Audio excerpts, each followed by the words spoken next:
Breaking news చూస్తున్నాం. నల్గొండ జిల్లా ముదిగొండ ఆశ్రమ గిరిజన బాలికల పాఠశాలలో ఫుడ్ పాయిజన్ కలకలం రేపింది. బ్రేక్ఫాస్ట్ చేసిన 15 మంది విద్యార్థినులకు అస్వస్థత గురయ్యారు. విద్యార్థినులు వాంతులు విరోచనాలతో బాధపడుతున్నారు. బాధితులను చికిత్స కోసం దేవరకొండ ప్రభుత్వ ఆసుపత్రికి తరలించారు అధికారులు. ప్రస్తుతం అయితే ఎవరికి ప్రాణాపాయం లేదని అధికారులు అయితే చెప్తున్నటువంటి ప్రస్తుత పరిస్థితి ఉంది. కానీ విద్యార్థినులు వాంతులు విరేచనాలతో పూర్తిగా నీరసించిపోయారనేటువంటి మాట. ట్రీట్మెంట్ అందిస్తున్నటువంటి విజువల్స్ను కూడా మనం చూస్తున్నాం. దీనికి సంబంధించి సెలైన్ బాటిల్స్ కూడా ఎక్కిస్తున్నారు అంటే వారి పరిస్థితి ఏ విధంగా ఉందో అర్థం చేసుకోవచ్చు. తల్లిదండ్రులు ఒకంత ఆందోళన చెందుతున్నటువంటి ప్రస్తుత పరిస్థితి ఉంది. అధికారులు అక్కడ ఉండి అందరినీ పర్యవేక్షిస్తున్నటువంటి పరిస్థితి ఉంది. డాక్టర్లు కూడా ట్రీట్మెంట్ వేగంగా అందిస్తున్నారు. ఒక్కసారిగా ముదిగొండ ఆశ్రమ గిరిజన బాలికల పాఠశాలలో ఫుడ్ పాయిజన్ జరిగిందనేటువంటి విషయం బయటకు రావడంతో కలకలం రేగింది. విద్యార్థినుల తల్లిదండ్రులు హుటాహుటిన ఆసుపత్రికి అయితే చేరుకున్నటువంటి ప్రస్తుత పరిస్థితి ఉంది.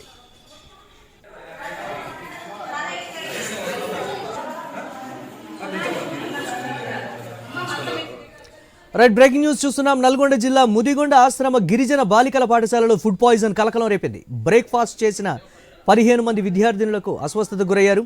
విద్యార్థినులు వాంతులు విరోచనాలతో బాధపడుతున్నారు.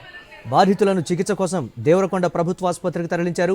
ఫుడ్ పాయిజన్ ఏ విధంగా జరిగిందనేది అధికారులైతే విచారణ చేపట్టినటువంటి ప్రస్తుత పరిస్థితి ఉంది. గతంలో కూడా ఆశ్రమ గిరిజన బాలికల పాఠశాలలో ఆహారం బాగోదు అనేటువంటి విమర్శలు అయితే వచ్చాయి. కల్తీగా ఉంటోంది అని ఫిర్యాదు చేసినప్పటికీ కూడా పట్టించుకోలేదనేటువంటి మాట. దీనికి సంబంధించి మరిన్ని అప్డేట్స్ మా కరెస్పాండెంట్ కిరణ్ అందిస్తారు. కిరణ్, ఏం చెప్తున్నారు అధికారులు? దీనికి సంబంధించి అస్వస్థతకు గురైనటువంటి బాలికల పరిస్థితి ఏ విధంగా ఉంది? దేవరకొండ నియోజకవర్గం సంబంధించి ముదిగొండ ఆశ్రమ బాలికల హాస్టల్లో ఫుడ్ పాయిజన్ అయినట్టుగా తెలుస్తా ఉంది. అయితే గత రాత్రి వారు భోజనం తిన్నారు. తర్వాత మార్నింగ్ బ్రేక్ఫాస్ట్ లో భాగంగా బుబ్బర్లు ఇతర ఫుడ్ తిన్నట్టుగా తెలుస్తా ఉంది. అయితే నైట్ తిన్న ఆహారం ఫుడ్ పాయిజన్ అయిందా లేకపోతే మార్నింగ్ బ్రేక్ఫాస్ట్ సంబంధించి ఏమన్నా ఫుడ్ పాయిజన్ అయిందా పోలీసులు అయితే ఆరోపిస్తున్న పరిస్థితి అయితే. ప్రస్తుతం అయితే దాదాపు 20 మంది విద్యార్థులు అస్వస్థ గురైనట్టుగా తెలుస్తా ఉంది. వారికి సంబంధించి దేవరకొండ ప్రభుత్వ ఆసుపత్రిలో చికిత్స అందిస్తున్నారు. వాటిలో ఇద్దరు పరిస్థితి కొంత విషమంగా ఉన్నట్టుగా తెలుస్తోంది. మళ్ళీ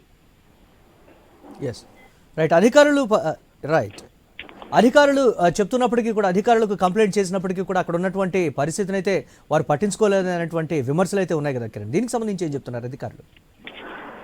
రైట్, రాత్రి భోజనం తిన్న రాత్రి డిన్నర్ లో భాగంగా వాళ్ళు తిన్నటువంటి పాయిజన్ అయిందా లేకపోతే మార్నింగ్ సంబంధించి ఫుడ్ పాయిజన్ అయిందా అని కూడా కొంత క్లారిటీ రావాల్సినప్పటికీ కూడా ఆశ్రమ పాఠాలకు సంబంధించి నాలుక లేని ఆహారం తిన్నట్టుగా కూడా మనకు సమాచారం అయితే అంటా ఉంది. దీనిపై కూడా ఫుడ్ సేఫ్టీ సంబంధించిన అధికారులు కావచ్చు, పోలీసులు అయితే విచారణ చేపడతా ఉన్నారు. ఇందులో లోపం ఎక్కడుందనే దానిపై కూడా ఆర్పిస్తున్నారు.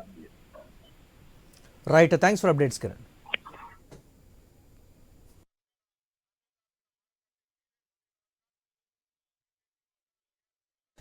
నల్గొండ జిల్లా ముదిగొండ ఆశ్రమ గిరిజన బాలికల పాఠశాలలో ఫుడ్ పాయిజన్ కలకలం రేపినటువంటి బ్రేకింగ్ న్యూస్ చూస్తున్నాం. బ్రేక్ఫాస్ట్ తిన్న 15 మంది విద్యార్థినులు అస్వస్థతకు గురయ్యారు. విద్యార్థినులు వాంతులు విరోచనాలతో బాధపడుతున్నారు. బాధితులను చికిత్స కోసం దేవరకొండ ప్రభుత్వ ఆసుపత్రికి తరలించినటువంటి పరిస్థితి ఉంది. గతంలో కూడా ఆశ్రమ గిరిజన బాలికల పాఠశాలలో ఆహారం సరిగా ఉండటం లేదని అధికారులకు కంప్లైంట్ చేసినప్పటికీ కూడా మళ్ళీ అదే రిపీట్ అవుతున్నటువంటి పరిస్థితి ఉంది. మేము చెప్తూనే ఉంటాం, వారు అటువంటి కల్తీ ఆహారం పెడుతూనే ఉంటారు, మేము తినలేక ఎన్నో ఇబ్బందులు పడుతున్నామని గతంలో కూడా విద్యార్థులు మొరపెట్టుకున్నటువంటి పరిస్థితి ఉంది. అయినా కానీ అధికారులు అటువైపు కూడా వెళ్ళి చూసినటువంటి పరిస్థితి లేదు. అధికారుల అలసత్వం కారణంగానే ఈరోజు బాలికలు అస్వస్థత గురయ్యారనేటువంటి పరిస్థితి ఉంది. వారికి ట్రీట్మెంట్ కొనసాగుతోంది. ఒకరిద్దరు పరిస్థితి కొంచెం విషమంగా ఉందనేటువంటి వార్తలు వస్తున్నటువంటి ప్రస్తుత పరిస్థితుల్లో అంతా కూడా అదుపులోనే ఉందనైతే డాక్టర్లు చెప్తూ ఉన్నారు. ఈ నేపథ్యంలో తల్లిదండ్రులు ఒకంత ఆందోళనకు గురవుతున్నటువంటి ప్రస్తుత పరిస్థితి ఉంది. ఎవరు కూడా వచ్చి పట్టించుకున్నటువంటి పరిస్థితులు లేవని వారు వాపోతున్నటువంటి సిచ్యువేషన్.